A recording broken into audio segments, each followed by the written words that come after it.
தங்கம் வாங்க ஈஸ்ட் ஹேம்லக்ஸ் விஜுவலர்ஸ். வணக்கம், இது ஐபிசி தமிழின் இன்றைய பிரதான செய்திகள். முதலில் தலைப்புச் செய்திகள். மின் கட்டணத்தை 11% குறைக்க முடியும். பார் பெர்மிட் வழங்க சிபார்சு செய்தவர்களும் சபாநாயகரை போல் பதவி விலக வேண்டும். எம்பிக்களின் தகமை தேசிய மக்கள் சக்தியின் முதல் மாற்றம் என்கின்றார் நீதியமைச்சர். அனைவரின் ஆதரவையும் கோரும் புதிய சபாநாயகர். முன்னாள் ஜனாதிபதிகளின் இராணுவ பாதுகாப்பு நீக்கம், அரசாங்கம் அதிரடி நடவடிக்கை. இளம்பெண் கடத்தல், தேடுதலில் போலீசார். அருள் அரசுக்கு முகாமித்துவ அனுபவம் போதாது, எதிரணி குற்றச்சாட்டு. அர்ஜுனாவின் எம்பி பதவிக்கு ஆப்பு, உயர் நீதிமன்றம் விடுத்த உத்தரவு. இனி தொடர்பான விரிவான செய்திகள். தற்போதைய நிலைமைகளின் அடிப்படையில் 11% மின் கட்டணத்தை குறைக்க முடியும் என இலங்கை பொது பயன்பாடுகள் ஆணைக்குழு தெரிவித்துள்ளது. மின் உற்பத்திக்காக பயன்படுத்தப்படும் எரிபொருட்களின் விலைகளையும் மேலும் குறைக்க முடியும் என ஆணைக்குழுவால் தயாரிக்கப்பட்டுள்ள மாற்று யோசனையில் குறிப்பிடப்பட்டுள்ளது. மின் கட்டண திருத்தம் தொடர்பில் பொது பயன்பாடுகள் ஆணைக்குழுவினால் தயாரிக்கப்பட்டுள்ள மாற்று யோசனைகள் குறித்த பொதுமக்களின் கருத்துக்களை கேட்டறியும் நடவடிக்கை இன்று முதல் ஆரம்பிக்கப்படவுள்ளது. இலங்கை மின்சார சபையால் சமர்ப்பிக்கப்பட்ட மின் கட்டண திருத்த யோசனை பெட்ரோலிய கூட்டுத்தாபனத்தால் மின் உற்பத்திக்காக வழங்கப்படும் எரிபொருளுக்கான விலை தொடர்பான அறிக்கை உள்ளிட்ட விடயங்கள் தொடர்பில் ஆராய்ந்த பின்னர் குறித்த மாற்று யோசனை தயாரிக்கப்பட்டுள்ளது.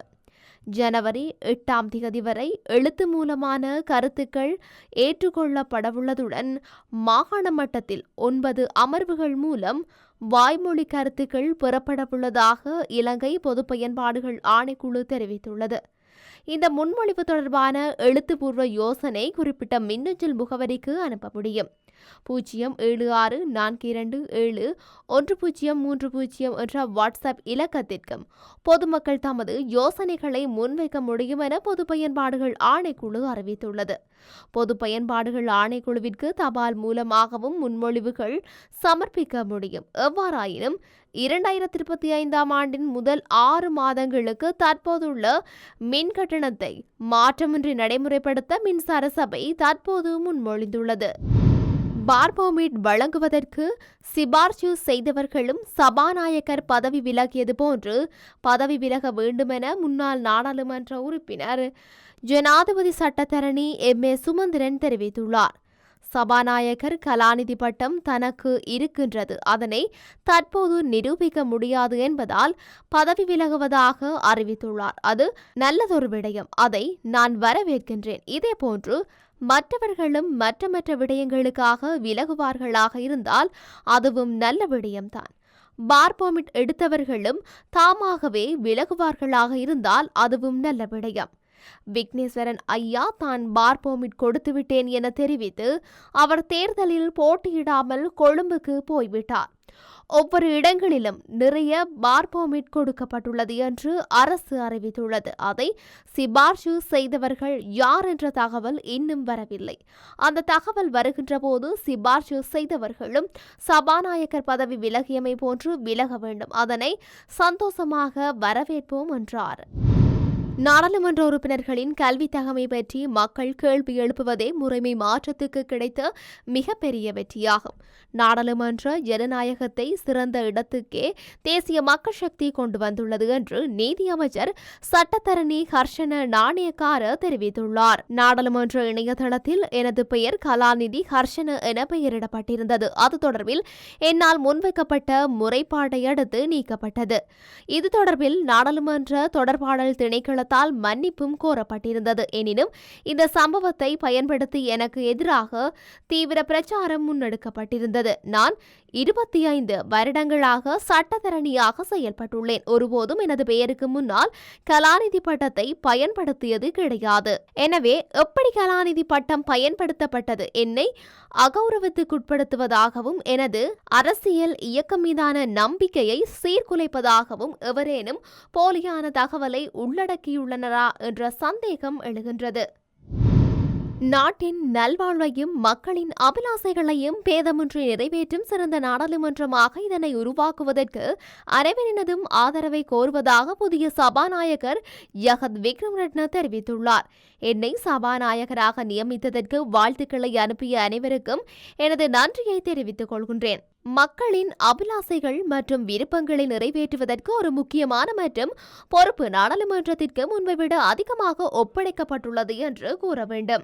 அங்கு அரசியலமைப்பு சட்டம் மற்றும் நிலையற் கட்டளைகள், தீர்ப்புகள் மற்றும் சட்டத்தின் பல்வேறு விதிகளை கடைபிடித்து பொதுமக்களின் நலனுக்காக சட்டமன்றத்தின் சுமையான பொறுப்புகளை நிறைவேற்றுவதற்கு சபாநாயகராக சுதந்திரமாகவும் பாரபட்சமின்றியும் பணிகளை நிறைவேற்றுவதற்கு நான் நியமிக்கப்பட்டுள்ளேன்.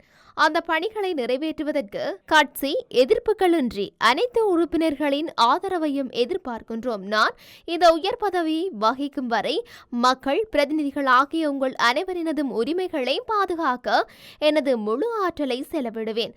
பாரபட்சமின்றி நாட்டின் நல்வாழ்வையும் மக்களின் அபிலாஷைகளையும் நிறைவேற்றும் சிறந்த நாடாளுமன்றமாக இந்த நாடாளுமன்றத்தை உருவாக்க உங்கள் ஆதரவை நான் கேட்டுக்கொள்கின்றேன் என தெரிவித்துள்ளார்.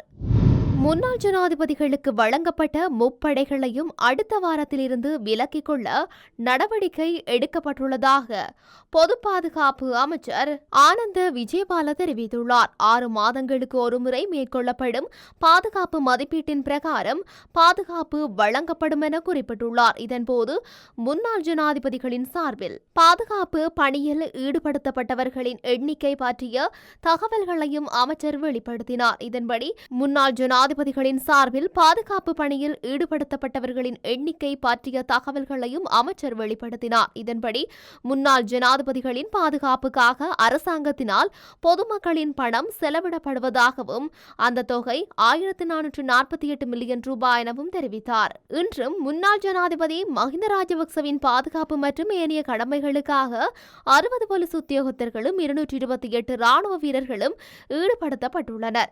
முன்னாள் ஜனாதிபதி மைத்ரிபால ஸ்ரீசேனவுக்கு 4 ராணுவ அதிகாரிகளும் 60 போலீஸ் அதிகாரிகளும் பாதுகாவலர்களாக உள்ளனர். முன்னாள் ஜனாதிபதி கோட்டபாய ராஜபக்சவின் பாதுகாப்பிற்காக 188 ஆயுதப்படை வீரர்களும் 22 போலீசாரும் ஈடுபடுத்தப்பட்டுள்ளனர். முன்னாள் ஜனாதிபதி ரணில் விக்ரமசிங்கவிற்கு 57 போலீசாரும் 60 ராணுவத்தினரும், சந்திரிகா பண்டாரநாயக்கவிற்கு 60 போலீஸ் உத்தியோகத்தர்களும், ஹேமா பிரேமதாசவிற்கு 10 போலீஸ் உத்தியோகத்தர்களும் தற்போது பாதுகாப்புக்காக கடமையில் ஈடுபடுத்தப்பட்டுள்ளனர். இதன்போது அமைச்சர் மேலும் கருத்து தெரிவிக்கையில், கடந்த 11.5 மாதங்களில் அரசாங்கம் முன்னாள் ஜனாதிபதிகளின் பாதுகாப்புக்காக 1448 மில்லியன் ரூபாவை செலவிட்டது தொடர்பான தகவலை வெளிப்படுத்தினார்.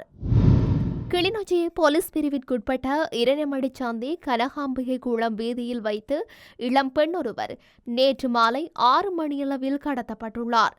யாழ்ப்பாணம் புன்னாலை கட்டுவான் பகுதியைச் சேர்ந்த 26 வயதுடைய குறித்த யுவதி கிளிநொச்சியில் உள்ள அழகு கலை நிலையம் ஒன்றில் பயிற்சி பெற்று வரும் நிலையில் கனகாம்பிகை குளம் பகுதியில் உள்ள வாடகை வீடு ஒன்றில் தங்கியிருந்தார். இந்த நிலையில் வழமை போன்று குறித்த யுவதி கற்கை நெறியை முடித்துவிட்டு தான் தங்கியிருக்கும் இடத்துக்கு திரும்புகையில் வேன் ஒன்றில் சென்ற குழுவினர் அந்த பெண்ணை கடத்தி சென்றுள்ளதாக ஆரம்ப விசாரணையில் தெரிய வந்துள்ளது. குறித்த யுவதியின் கைப்பை மற்றும் தொலைபேசி ஆகியன கண்டெடுக்கப்பட்ட நிலையில் போலீசாருக்கு தகவல் வழங்கப்பட்டுள்ளது. இதனைத் தொடர்ந்து சம்பவ இடத்துக்கு சென்ற தலைமை போலீஸ் நிலைய பொறுப்பதிகாரி சரத் சமரவிக்ரம தலைமையிலான போலீசார் விசாரணைகளை ஆரம்பித்துள்ளனர். குறித்த யுவதியை கடத்தி சென்றவர் யாழ்ப்பாணம் புன்னாலை கட்டுவான் பகுதியைச் சேர்ந்தவர் என்றும் அவர் யுவதியின் முன்னாள் காதலன் என்றும் தெரிய வந்துள்ளது. அவர் யுவதியை யாழ்ப்பாணம் புன்னாலை கட்டுவன் பகுதிக்கு கடத்தி சென்றுள்ளார். கடத்தி செல்லப்பட்ட யுவதி திருமணத்துக்கு மறுப்பு தெரிவித்த வேளை யுவதியின் நண்பியை அழைத்த குறித்த குழு அந்த யுவதியை நண்பியின் கையில் பாரப்படுத்திவிட்டு தப்பிச் சென்றது. இந்த நிலையில் அந்த நண்பி குறித்த யுவதியை கிளிநொச்சி போலீஸ் நிலையத்திற்கு அழைத்துச் சென்றுள்ளார். மருத்துவ பரிசோதனைக்காக அந்த யுவதி வைத்தியசாலையிலும் சேர்க்கப்பட்டார். இச்சம்பவம் குறித்து கிளிநொச்சி போலீசார் மேலதிக விசாரணைகளை மேற்கொண்டு வருகின்றனர். தேசிய மக்கள் சக்தியின் அரசாங்கத்துக்கு முகாமித்துவ ரீதியான இயலாமை ஏற்பட்டுள்ளது என்பது தெளிவாக தெரிகின்றது என ஐக்கிய மக்கள் சக்தியின் நாடாளுமன்ற உறுப்பினர் கஜந்த கருணாதிலக தெரிவித்துள்ளார். அதற்காக தேர்தலுக்கு முன்னர் இவர்கள் மக்களுக்கு வழங்கிய வாக்குறுதிகளிலிருந்து தப்பிக்க முடியாது. ஆட்சிக்கு வந்து 24 மணி நேரத்தில் மக்களின் அத்தியாவசிய பிரச்சினைகளுக்கு ஒரே நேரத்தில் நிவாரணம் வழங்கும் வேலை திட்டத்தில் தோல்வியடைந்துள்ளது. எனவே வாக்குறுதிகளை உடனடியாக நடைமுறைப்படுத்த அரசாங்கம் நடவடிக்கை எடுக்க வேண்டும். ஆட்சிக்கு வந்து 24 மணி நேரத்தில் ஒரே நேரத்தில் நிவாரணம் வழங்குவோம் என்று கூறிய விடயங்களை இந்த அரசாங்கம் மறந்துவிட்டது போன்றே தெரிகின்றது. அரிசி மோசடியை நிறைவுக்கு கொண்டுவர ஆட்சி பலத்தை தருமாறே இந்த அரசாங்கம் ஆட்சிக்கு வருவதற்கு முன்னர் கோரியிருந்தது. ஆனால் தற்போது நாட்டில் அரிசிக்கான பிரச்சினை இருக்கின்ற போதும் மக்களுக்கு நிவாரணம் கிடைத்தது போன்று தெரியவில்லை. வெளிநாட்டிலிருந்து அரிசி இறக்குமதி செய்வதற்கு அரசாங்கம் எதற்கு என்று வினவியவர்கள் இன்று மாற்று கருத்துக்களை முன்வைத்து வருகின்றார்கள். புத்தாக்க அரசாங்கம் ஒன்றை அமைப்பதற்கே இந்த அரசாங்கம் ஆட்சியை பொறுப்பேற்றது. ஆனால் இறுதியில் அரிசிக்கும் தேங்காய்க்கும் மக்கள் வரிசையில் காத்திருக்கும் நிலைமையே ஏற்பட்டுள்ளது என்றார். யாழ் மாவட்ட நாடாளுமன்ற உறுப்பினர் ராமநாதன் அர்ச்சுனாவுக்கு எதிராக மேன்முறையீட்டு நீதிமன்றத்தில் தாக்கல் செய்யப்பட்ட மனு எதிர்வரும் ஜனவரி மாதம் 15ஆம் தேதி விசாரணைக்கு எடுத்துக் கொள்ளப்படவுள்ளது. நாடாளுமன்ற உறுப்பினர் பதவியை வகிக்க தகுதியற்றவர் என தெரிவித்து புதிய சுதந்திர முன்னணியின் தலைவர் ஓஷல்ல ஹேரத்தினால் இந்த மனு தாக்கல் செய்யப்பட்டிருந்தது. இந்த நிலையில் இந்த மனுவை ஜனவரி 15ஆம் தேதி விசாரணைக்கு எடுத்துக்கொண்டு உண்மைகளை உறுதிப்படுத்துமாறு நீதியரசர்கள் இன்று உத்தரவிட்டனர். நாடாளுமன்ற உறுப்பினர் ராமநாதன் அர்ச்சுனா கடந்த பொது தேர்தலின் போது அரச வைத்தியராக கடமையாற்றிய நிலையில் வேட்புமனுவை சமர்ப்பித்ததாக மனுதாரர் கோரியுள்ளார். அரசு சேவையிலிருந்து விலகாமல் இவ்வாறு வேட்புமனு தாக்கல் செய்வது சட்டவிரோதமானது எனவும் தேர்தல்கள் சட்ட விதிகளுக்கு முரணானது எனவும் குறித்த மனுவில் சுட்டிக்காட்டப்பட்டுள்ளது. இதன்படி நாடாளுமன்ற உறுப்பினர் அர்ச்சுனா நாடாளுமன்ற உறுப்பினர் பதவியை வகிக்க தகுதியற்றவர் என பிரகடனப்படுத்தி அந்த ஆசனத்தை செல்லுபடியற்றதாக்கும் உத்தரவை பிறப்பிக்குமாறு கோரி இந்த மனு தாக்கல் செய்யப்பட்டுள்ளமை குறிப்பிடத்தக்கது. இத்துடன் இன்றைய பிரதான செய்திகள் நிறைவடைகின்றன. தொடர்ந்தும் செய்திகளை அறிந்து கொள்ள IBC தமிழ் நியூஸ் என்ற மது யூடியூப் பக்கத்தினூடாக இணைந்திருங்கள். வணக்கம்.